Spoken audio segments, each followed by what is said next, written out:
Hello and welcome to McGill University Admissions Webcast. We're excited to be speaking with you today. My name is Leanna Dumond and I'm one of the admission and recruitment officers here at McGill, and I'm joined by two of our current students who are going to share some of their experiences with you as well today. Do you want to introduce yourself? Sure. Hey everyone, I'm Evan. I am a second year arts geography student and I'm from Boston, Massachusetts. Hi everyone, my name is Per. I just finished my fourth year of Arts and Science and Environment, and I'm from Winnipeg, Manitoba. Okay, well thanks for being with us today, guys. Do you want to share a little bit about how you chose McGill and what factors contributed into making McGill your home? Yeah. I was really drawn to McGill because of Montreal and the international environment here, and that really is on the McGill campus as well. So we have such a large international student population, and I was interested in foreign languages in high school, and I saw Montreal and the student population here is a great opportunity to practice French and other languages as well. So. I had some cousins who had gone to McGill, and I knew they had really positive experiences, and I was also attracted to the fact that it was in a bigger city than where I came from, and all those factors really made me want to go here, and I was happy with my decision. Great. Well, we're going to hear more from Per and Evan as we go throughout our presentation tonight. And what I'm going to share with you a little bit of what we're going to talk about. We'll talk about Montreal and our campuses, of course. One of the big reasons, as Evan already mentioned, why students come to McGill certainly is partly our location. We're going to talk more about the student experience and, of course, our academic programs and how you apply for admission and how that process works for us here. And then lastly, we'll talk about scholarships and tuition. We will stop midway through and take questions, so as you guys have questions, please feel free to just write them into the chat box there. Per and Evan are going to help me off screen and are going to monitor the questions as we go. And then we'll have time to address those midway through. And then we'll speak for questions at the end as well. So you guys can just step aside and we'll get started. So certainly one of the factors I'm thinking about where you're going to university is always going to be location. And studying at McGill is something that hopefully you've heard many things about us already, but we are very well known internationally for many different things, certainly being a research-intensive university and all that that entails. One of the highlights of the McGill experience, no matter where you come to us from, will be the fact that it is such an international student body, and your experience isn't just going to happen while you're here on campus at McGill, but ultimately a big part of your McGill experience is after you graduate. And when you join our alumni network, we currently have over 200,000 alumni in 180 countries around the world. And our current student population actually represents 150 countries, and that's approximately 20% of our student body. So our total student body is about 25,000 undergraduate students and roughly 39,000 students total. So whatever you choose to major in at McGill, know that one of the highlights will certainly be being in this international environment, not just here to learn about Montreal and Canada and the culture here, but you're going to have many opportunities to hear different languages going on around you all the time on our campus. Now, studying in Canada is something for many of you I know are listening in from places abroad, either in the US or overseas. And do know that Canada is really a wonderful place to live and a wonderful place to be a university student. It was recently ranked in the top 10 countries to live in, and we actually had a study done last fall that ranked Montreal as the #1 city to live in by international students surveyed around the world. So know that Canada is very welcoming to international students. There's great opportunities for you to work both while you're a student, and then also if you'd like to stay in Canada and apply for a study permit, you have that option to stay up to 3 years after you graduate. So really something that we are a big country with a lot of different areas, and Montreal is located over on the eastern side. You see the red arrow there pointing to Montreal. Montreal is right in the St. Lawrence Seaway. We are a very large island with the greater Montreal area has a population of about 3 million people. So certainly a big city environment and a very multicultural, multilingual environment. You will certainly find out, if you don't know already, that French is one of the major languages spoken here. We're actually the second largest French-speaking city in the world after Paris. But you don't have to know French to live here or to be a student here. And you're going to hear many other languages as well going on around you. And you're going to see here the city of Montreal is, as I mentioned, a very large island, and there's a small mountain in the middle of that island. And this aerial shot here on the bottom of your screen shows you the approximate location of our campus within the city of Montreal. And this is one of my favorite things about our downtown campus, is that we are right in the heart of the city. If you go up to Mount Royal and to the lookout, you will look back down on the city and see this wonderful setting, and that area there is where you're going to find our downtown campus. One of the highlights of living in Montreal certainly is all the events and activities and things you're going to find going on. It is a city of festivals, not just in the summer, but in the winter as well. And it is a very vibrant and safe place to live as a student. We actually have one of the highest ratios of students per capita. We have over 300,000 university and college students living in the city. And as I mentioned, one of the #1 places ranked by international students. So our downtown campus is actually right in the heart, as I said, and the reason for that is we were founded in 1821, and at that time the city of Montreal was actually considerably smaller, and the city grew up around our campus over the years. So you're going to see the mix of historic and modern buildings on our campus. You see here with this aerial shot, this is sort of the opposite of the view that you saw just a couple slides ago from the Mount Royal lookout. And this here shows you how we really have a traditional campus setting where it is a pedestrian campus. When you're wandering around, you definitely know you're at a university, but then you have the city right there next to us. So we do have 2 campuses at McGill, and you'll see if you look on a map, they're only about 30 to 40 minutes apart to drive. We do have a shuttle that connects. And our McDonald campus is our other campus, which is the home of our world-renowned Faculty of Agricultural and Environmental Sciences. This is where you're going to find any of our students studying within this faculty. This faculty is very popular for students that are looking for careers in environmental protection, in agricultural economics, in global food security. We also have our School of Dietetics and Human Nutrition in this faculty, as well as the McGill School for the Environment. Also, one of our engineering programs is housed on this campus, and that's bioresource. So you're going to find definitely some differences with regards to the size and the location, but it is very much a part of McGill University. Whichever campus you're studying on, you're going to find many opportunities, all of our services available, but you will find yourself spending the majority of your time either on the downtown campus or the McDonald campus, depending on what program you're studying in. Now you see here, this is an aerial shot of Matt campus. It's actually located at the furthest western point of the island of Montreal in the town of Saint Anne de Bellevue. And although it's smaller in population, there's 2,000 students that take classes at Matt, but the actual size of land we have here is about 1,600 acres. So many research facilities, a lot of outdoor space for field study, and we have active and working agricultural and animal farms at Matt campus. You might be thinking to yourself, well, what do students do besides studying? There's definitely a lot of fun activities and events on campus, so I want to invite Per and Evan to come back and join us and share a little bit about their experiences in this area. Hi. Should I go first or that? Sure, I'll go ahead. So there are a lot of awesome ways to get involved on campus, and because it's such a large school with so many people, there are a lot of experiences that people wanted in their student experience that they've provided for you. So because so many clubs and services offered to you, I'm going to talk about intramurals. So I have been on an intramural volleyball team, ultimate frisbee, soccer, basically anything you want. If you want to continue sports without doing it at the varsity level, this is a really good place to do it because there are so many people like you as well. I remember last semester a few friends and I wanted to get together a team for ultimate frisbee, but we only knew 2 people who wanted to do it.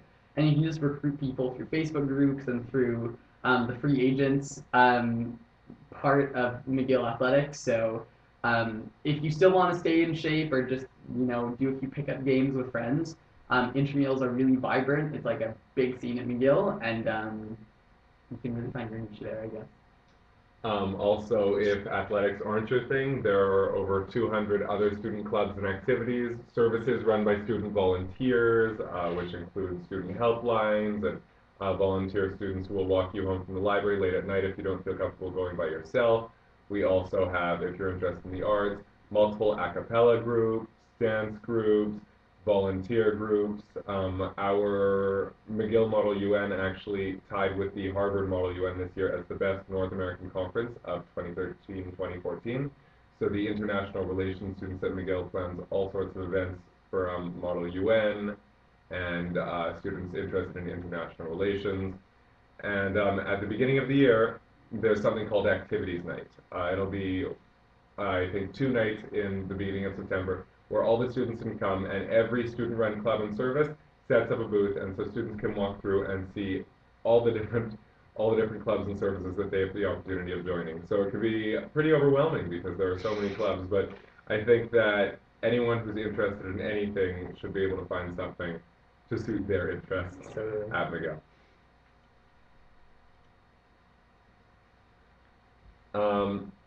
Next, we're going to talk a little bit about the residences.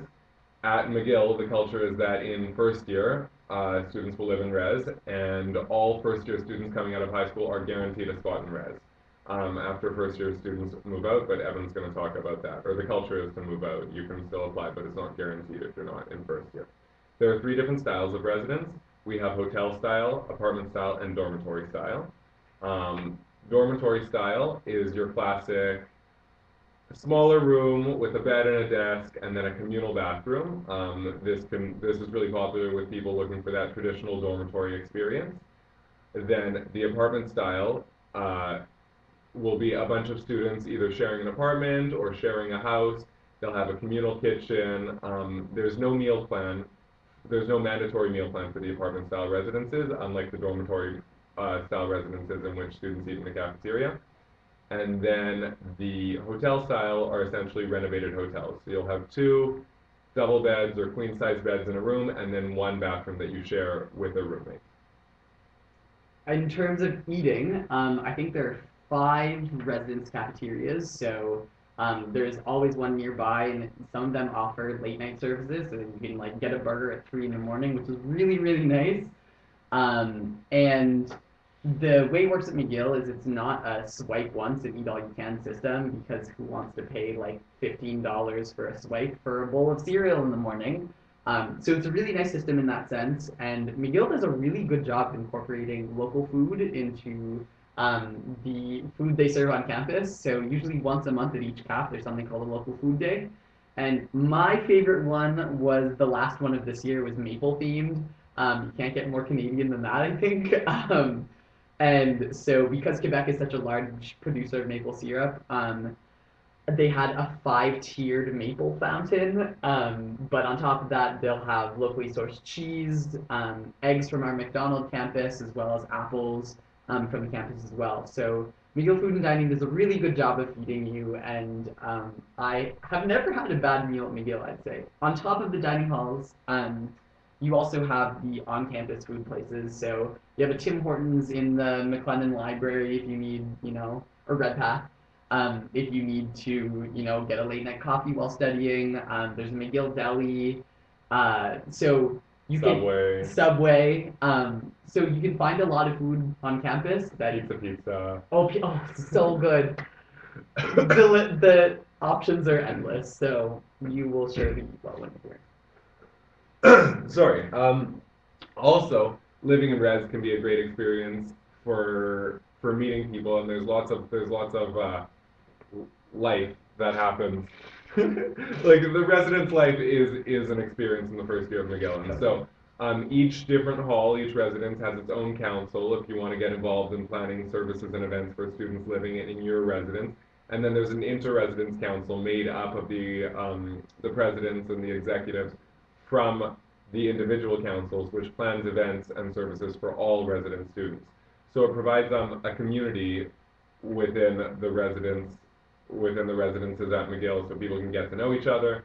Residence is also a great way to meet people who might not be in your program, because they're not organized by where people are from, by what people study. They're organized by who wants to live where. So it can be a great chance to meet people who you might not otherwise have gotten to meet, and you never know, you can get along great with them, even if they don't study the same thing as you. Totally.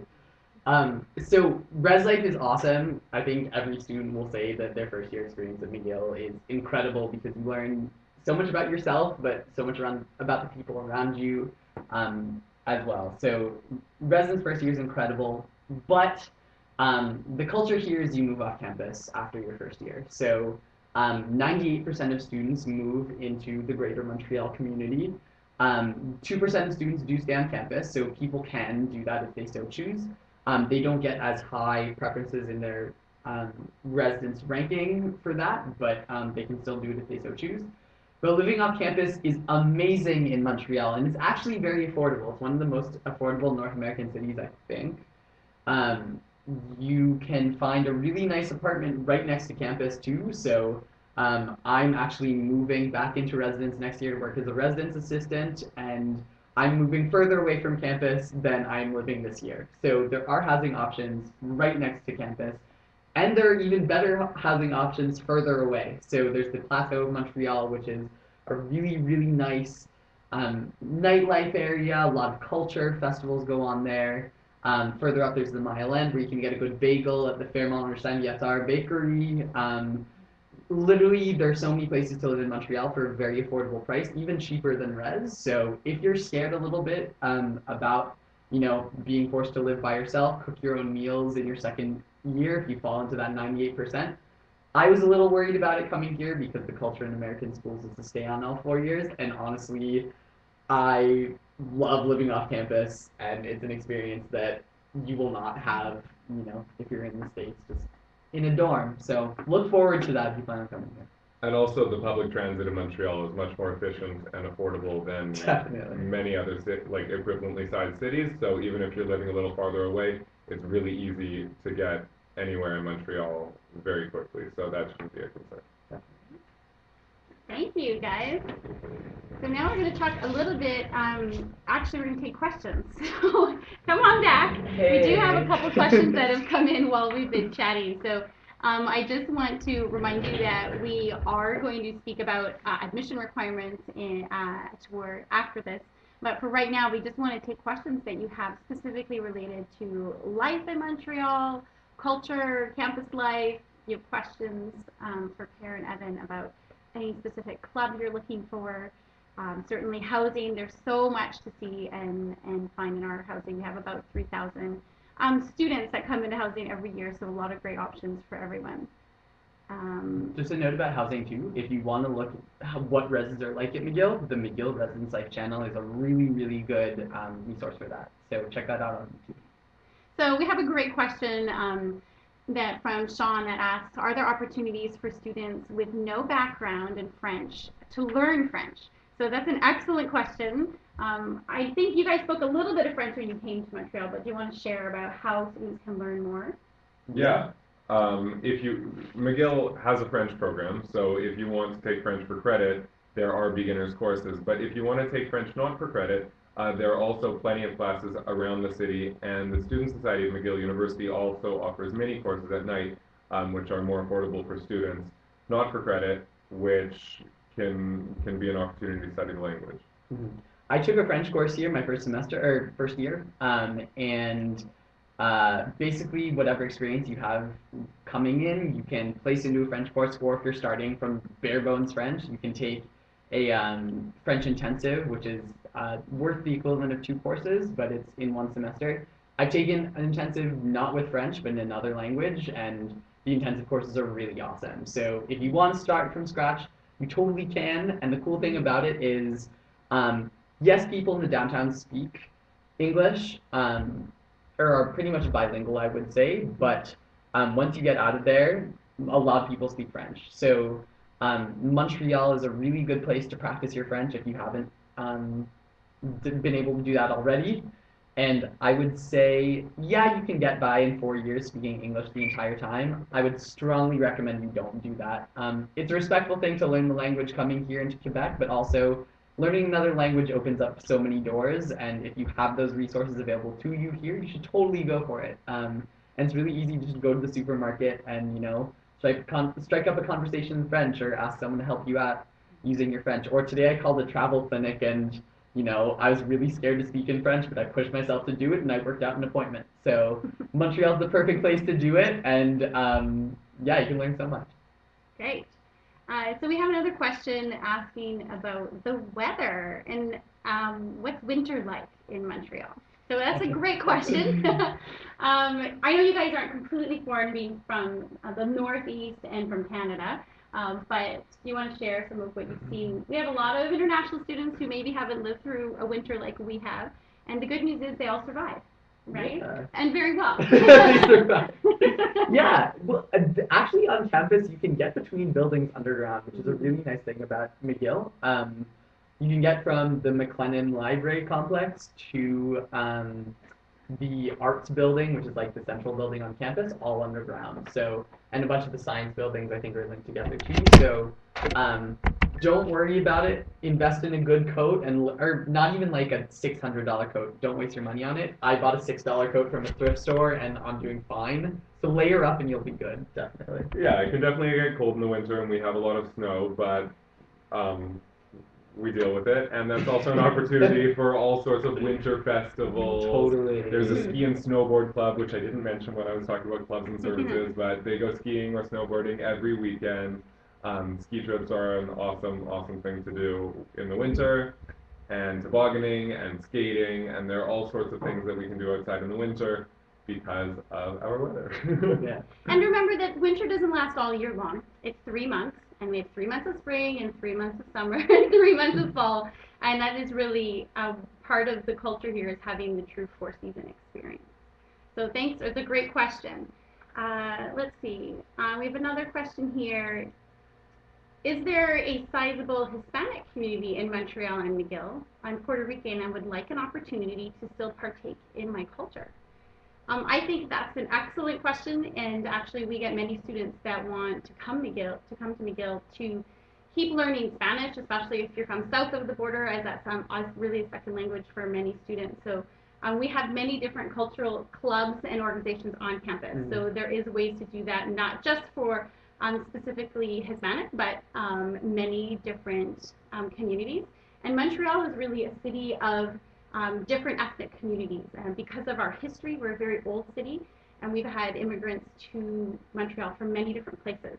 Do you guys have anything else to add? Yeah, again, with clubs and services, there are clubs for almost every different type of student group. So I knew the Chinese Student Society is really big. There's also a Hispanic Student Society. There's also an African Student Society, and so that can be a great opportunity to meet people from the same cultural background as you.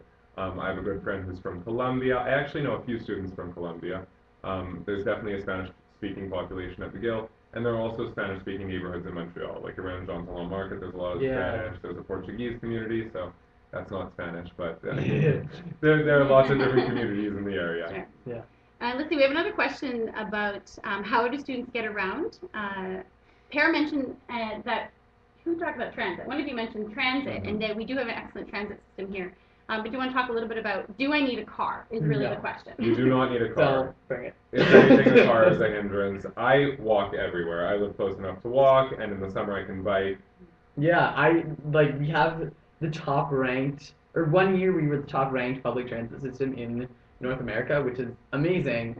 I also can get around everywhere on foot, and I don't even think I need to use it for most of the places I go. So It's a really accessible city on foot. It should also be emphasized that McGill is in the heart of downtown, so it's in the center of everything. There's nothing that you actually need that's not within walking distance, unless you want to go exploring the outskirts of the city. But McGill is really close to everything. And our public transit really goes everywhere on the island of Montreal. For students studying at McDonald campus, they have easy access to the bus system. If you're living on downtown campus, you're going to see that Metro is definitely the way most students get around, right in the greater downtown area. But bus and commuter trains are ways to get off the island as well. So you can buy a pass with your student ID and get a discount for the whole transit system. Now we have another question here, which I'm going to direct to Evan. If you are an American, do you feel like an outsider socially? Nope.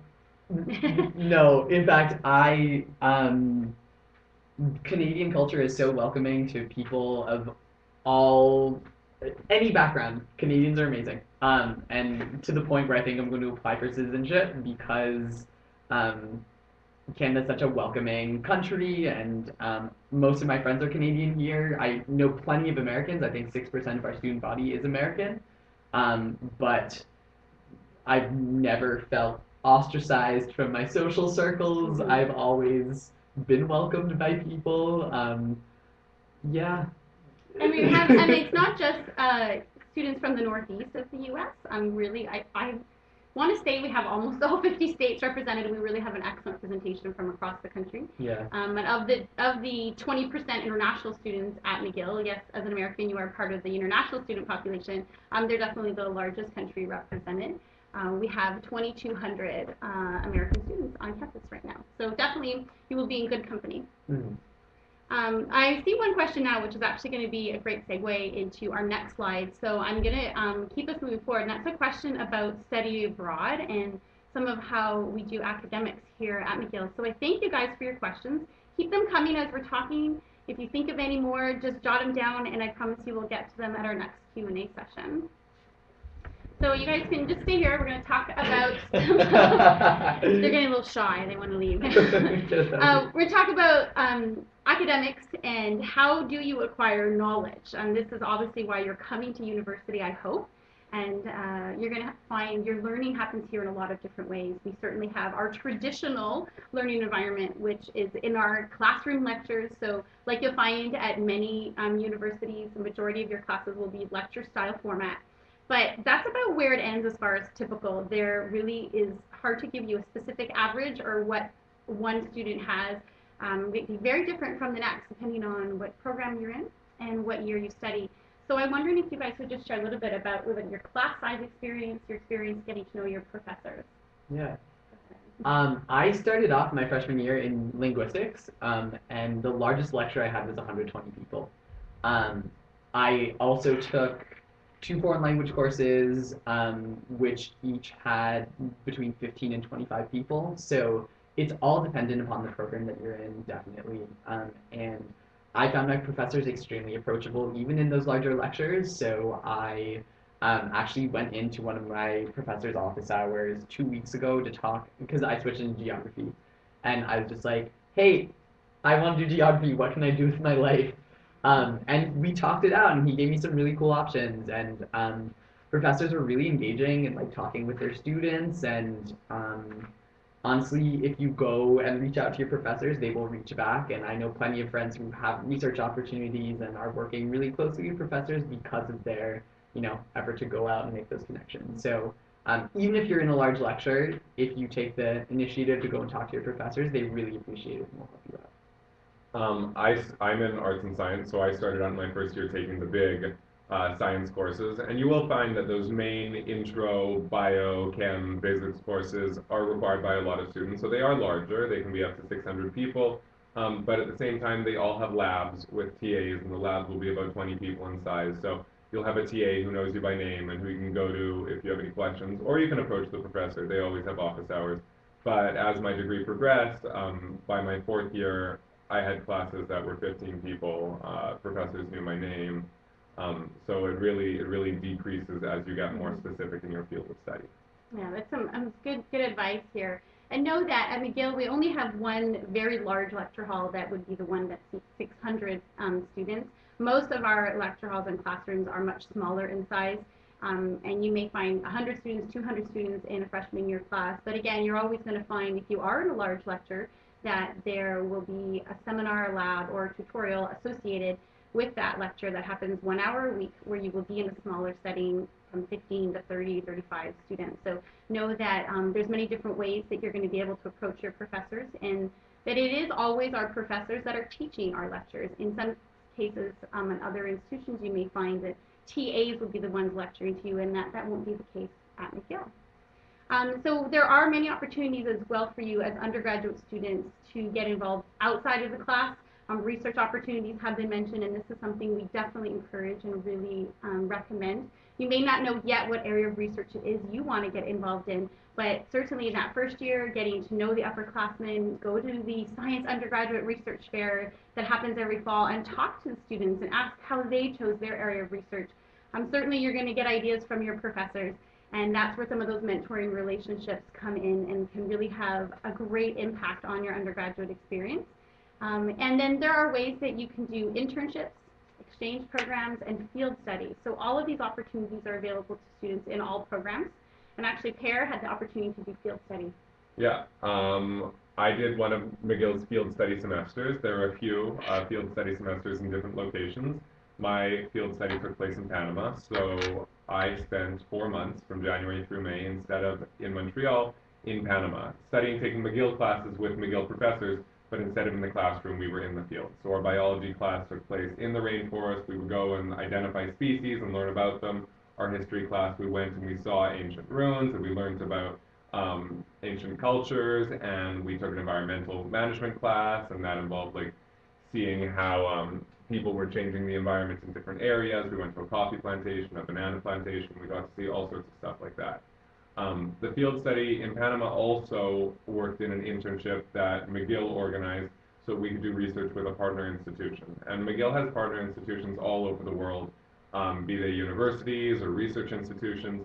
And so if you want to do an exchange program with another university, that's also an option. McGill has universities that they partner with for exchange pretty much all around the globe.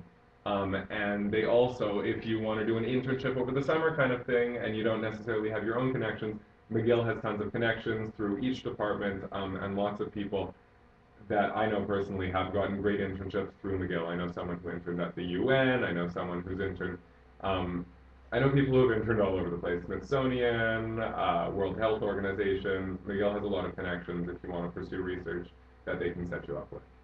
Great.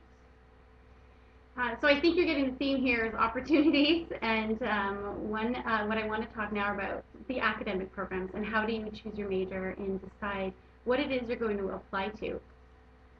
So I'm going to ask Per and Evan to monitor our questions offline, and we'll bring them back and have some more questions at the end. So please keep those questions coming. I see there's some coming in, and I promise we'll get to all of them. So you will see at McGill that we have over 300 programs of study. So I'm not going to speak in detail about each one, but just want to share with you the main faculties or schools and where you're going to find different majors within each one. So to get the complete list of all of our programs, the best place to go is on our website and visit the mcgill.ca/undergraduate admissions, what can I study. Here you'll get the full complete list with all of our majors as well as minors. One of the tips I'm going to remind you, because we have so many different programs to choose from, you might see that you're going to see the same major in different faculties. For example, if you're looking for psychology, you're going to find that in both the Faculty of Arts and in the Faculty of Science. A lot of students who are interested in studying the environment hear that McGill is a great place to do that. And probably your natural inclination is to go and look under Faculty of Science.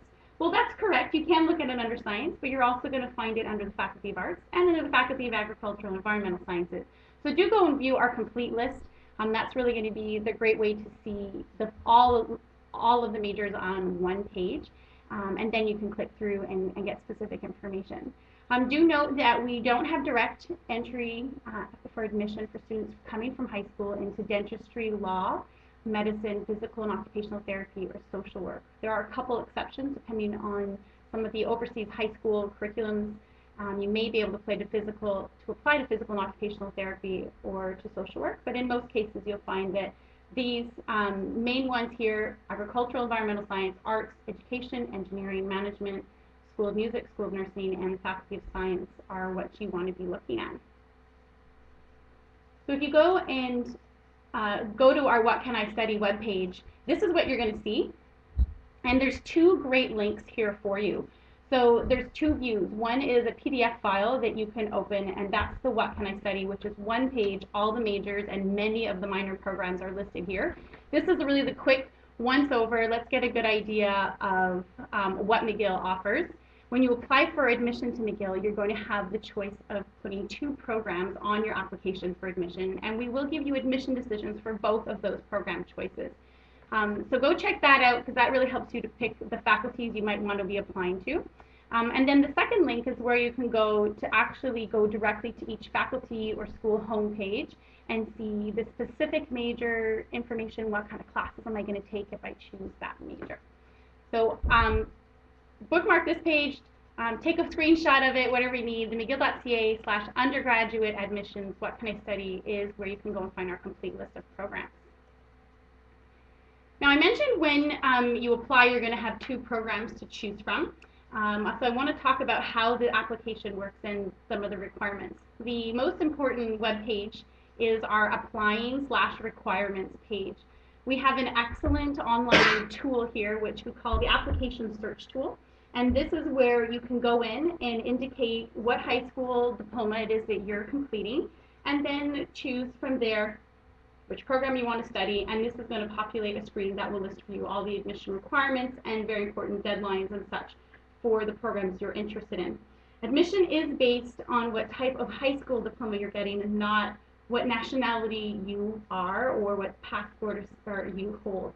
So in some cases we might have a Canadian studying abroad, or an American living in Asia, you know, whatever it is. Don't worry about your nationality, just think what type of high school diploma program am I completing, and that's how you can go through and complete that search tool.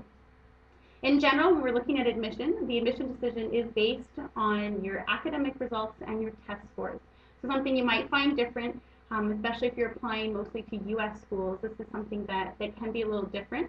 We are strictly looking at the academics to make an admission decision, and we are not going to ask for you to send any additional information to us except in a couple special cases which are listed here below. So you'll see for the School of Music, Architecture, Social Work, and Religious Studies, these are the only programs that will ask you to send additional documents besides your transcripts and your test scores to us. So you need to be sure to use our applying search tool to see what it is exactly that those 4 programs will ask of you if you're applying to those. But otherwise, for all other students, we're going to be looking at your transcripts and your test scores. We may be looking for specific minimum grades or prerequisite courses. If you're applying, for example, to Faculty of Science, of course we want to make sure that you have the basic level math and science that we want to make sure our students have to be successful in those programs. And then last but not least, if you are not living in a country where English is a recognized official language, you are likely to be asked to provide proof of English proficiency. And that can be supplied to us in several different forms, which you'll find again on the same website. The other page I want to point out to you is the Applying Standards page. This will be a very helpful resource for you, just to give you an approximate idea of what types of requirements we've had in the past for admission to our programs. So if you go to this website, you'll go through and select what high school diploma program it is you are completing. And then this will take you to a table which lists all of our programs. This is just a small portion of the list. And it will give you an example of what minimum grades and test scores and what minimum prerequisites grades were required for our different programs last year. Now keep in mind when you look at this list that this is just a guide and a reference based on last year's admission standards. So standards certainly can change from year to year, and our best advice for you is always to strive to get grades higher than what you see on this table to give yourself the best chance of admission for future years. Every year we have new applicants, so that's why we can see these numbers change a little bit from year to year. So a little bit about the logistics of the application process, now that you know what we need and what we're going to be looking at when we review an application. For the timing, for any student that's an international student, so that's anybody who's coming from schools outside of Canada, you will be looking at a January 15th deadline to submit your application for admission. And for anybody studying in Canada, February 1st or March 1st will be your deadline. And again, remember to check out the Applying Requirements web page there, where you're going to use the search tool for the specific deadline for your program. When you submit your application, you're going to have to pay the $100 application fee, and you will have 2 program choices. And you should indicate there if you require, would like to be considered for on-campus housing. student housing is guaranteed for all first-year students. So that's where you want it. That's where you let us know and where we can help to guarantee that student housing. And then, of course, you're going to track your application on Minerva, which is our online portal where you will follow your student status throughout the application process. Now, this is the deadline just to submit your application. We will have a different deadline for submitting your supporting documents, and what that means is that your transcripts, your test scores, and any other documents we've asked you to submit along with your application. That deadline is March 15th for international students, and in April and May for students studying in Canada. If you would like to apply for our major entrance scholarship, that deadline is 1 week after your application deadline, and this will require you to submit a separate application, which you will fill out in Minerva.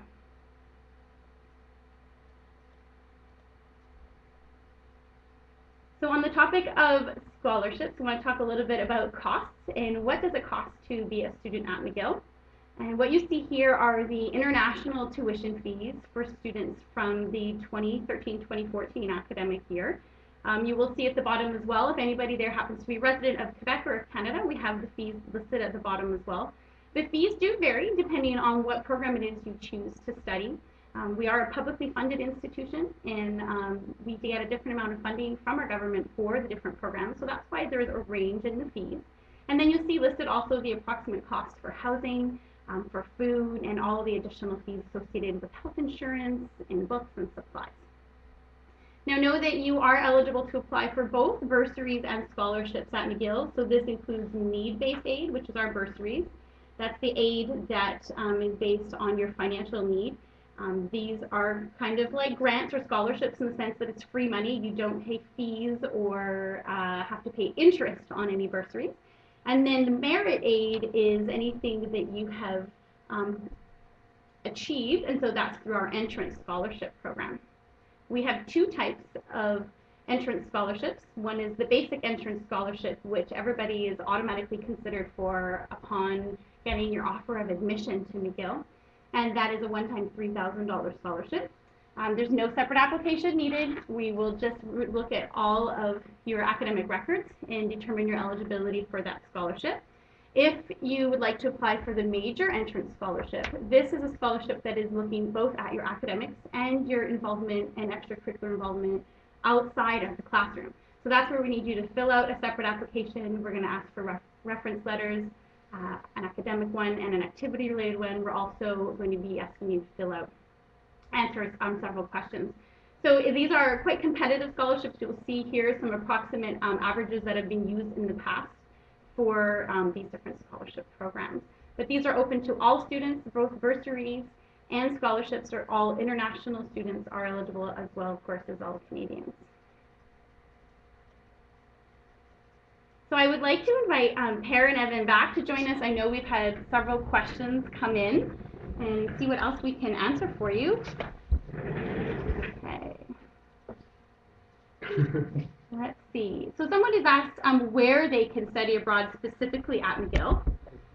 We actually have partnerships in 30 different countries, so we can't list all the schools for you, but our study abroad website does list all of those. We have both the opportunity of exchange programs and study away. And exchange programs is where we have a set articulation with another university. And then if you happen to want to go to another university that we don't have an exchange program already established with, then you would simply apply to that other school as a visiting student. And you would still work with your faculty advisors here at McGill to make sure the classes you're going to take there will transfer back and apply to your degree at McGill. Is there anything to add about study abroad or exchange? Yeah, the options are you can go anywhere. Mm-hmm. Okay, and is it possible to do a double major? And if it is a reasonable workload? That's a great question. Now, I'm not sure which program it is you're thinking of studying.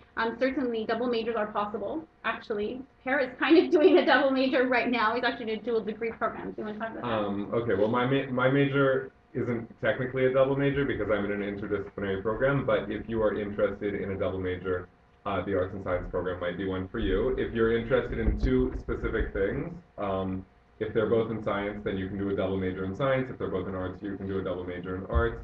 But if you're interested in doing a major in arts and a major in science, then that is what the arts and science program is for. So if you want to, for example, major in political science and biology, then you can apply to the arts and science program, and that gives you the opportunity to do so.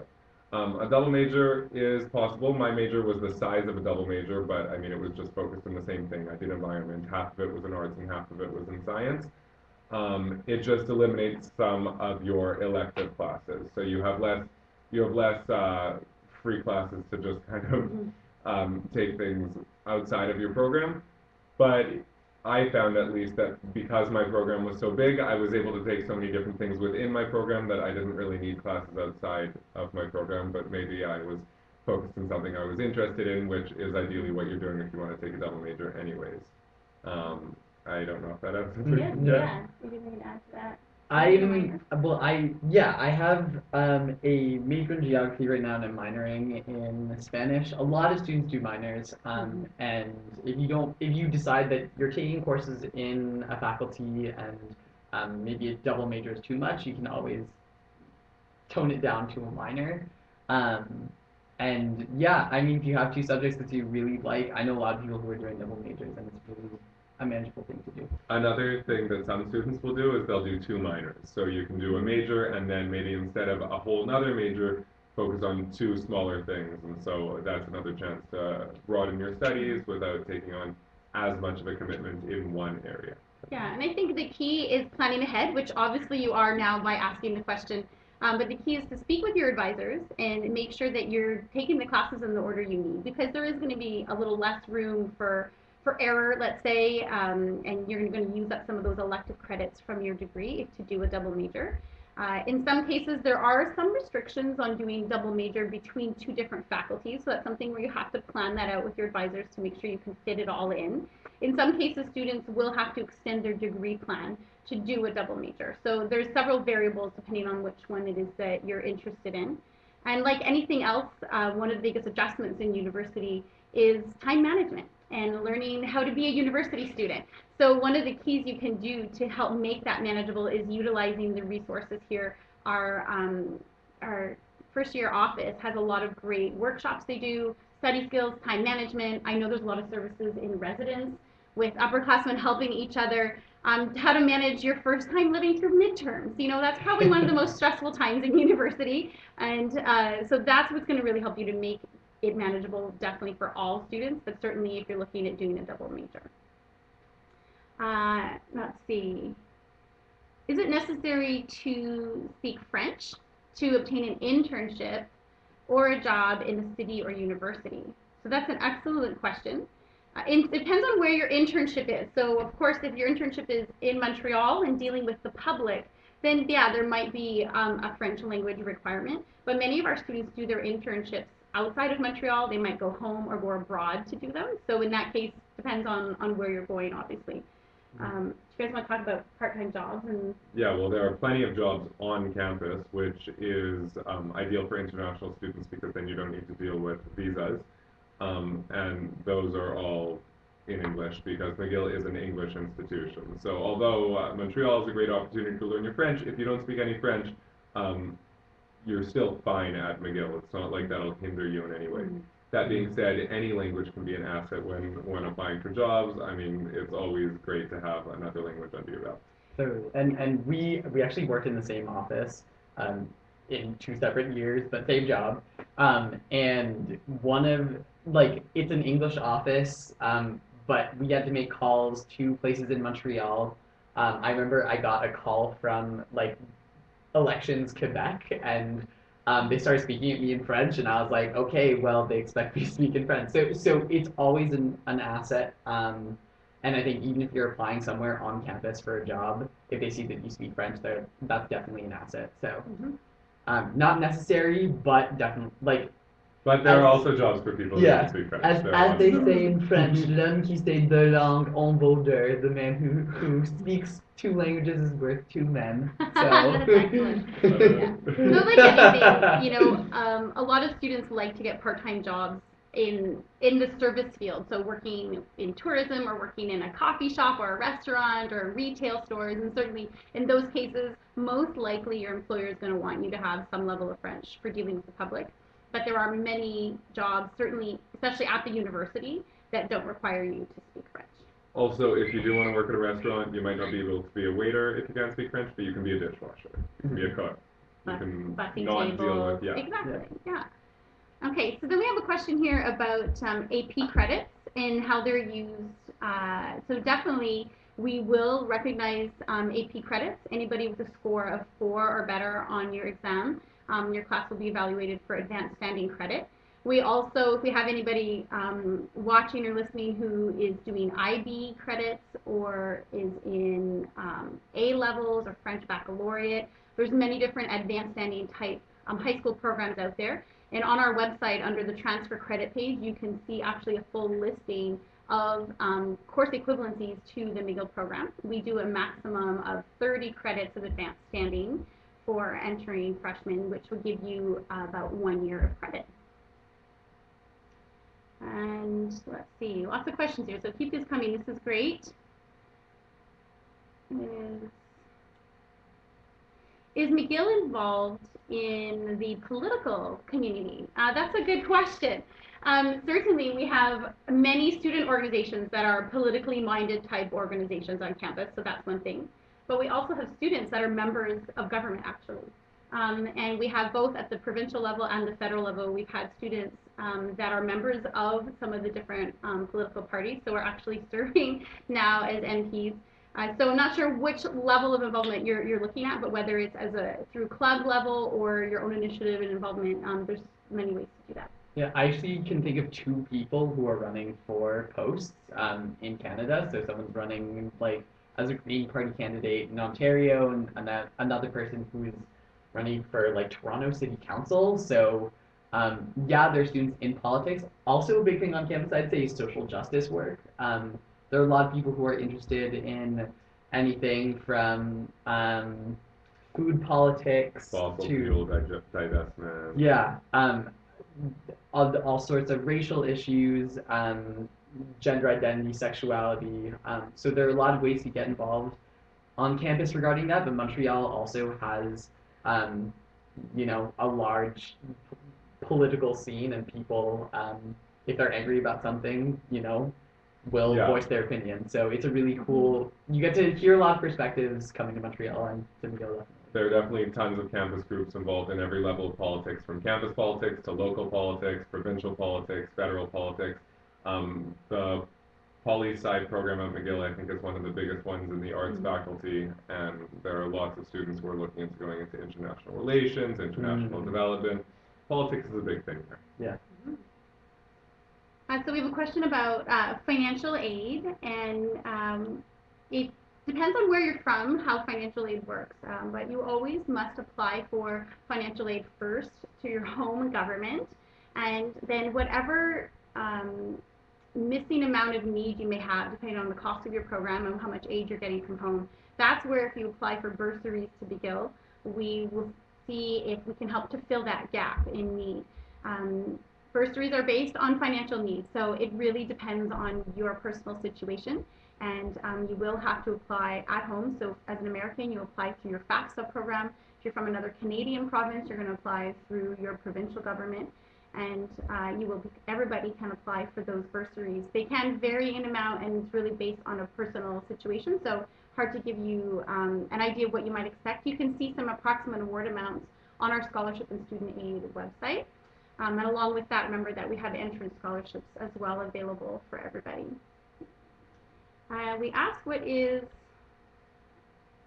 the average acceptance rate of undergraduate students and about how many people apply. So we have roughly about 14,000 applications every year, and we'll make about 6,000 offers of admission, so you're looking at about 45% acceptance rate.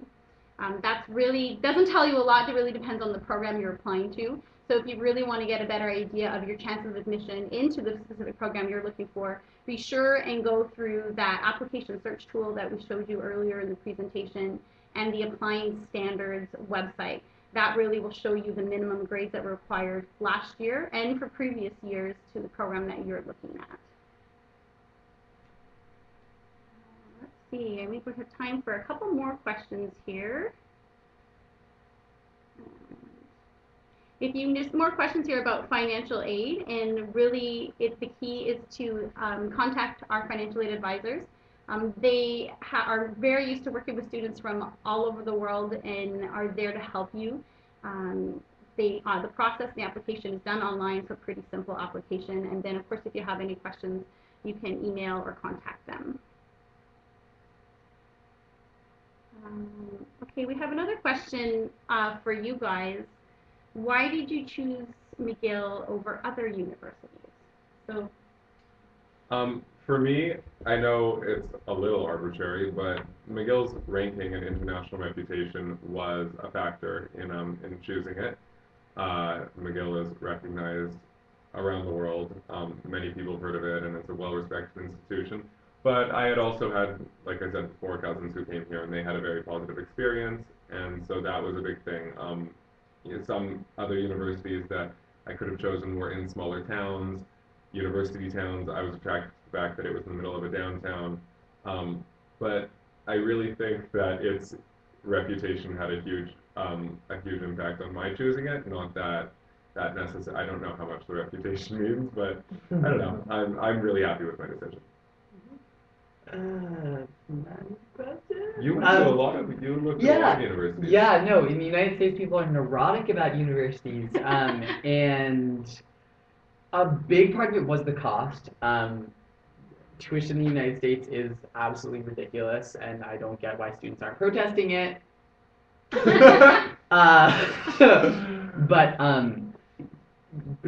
it's so much more affordable up here, but also Canada is a lovely place, and I was really intrigued by the Montreal culture and the crossroads of all these, different people, all in one place. And I was also really attracted to the arts faculty here because of its programs. So I was looking at linguistics, and McGill's like one of the top 10 linguistics programs in the world, which is pretty cool.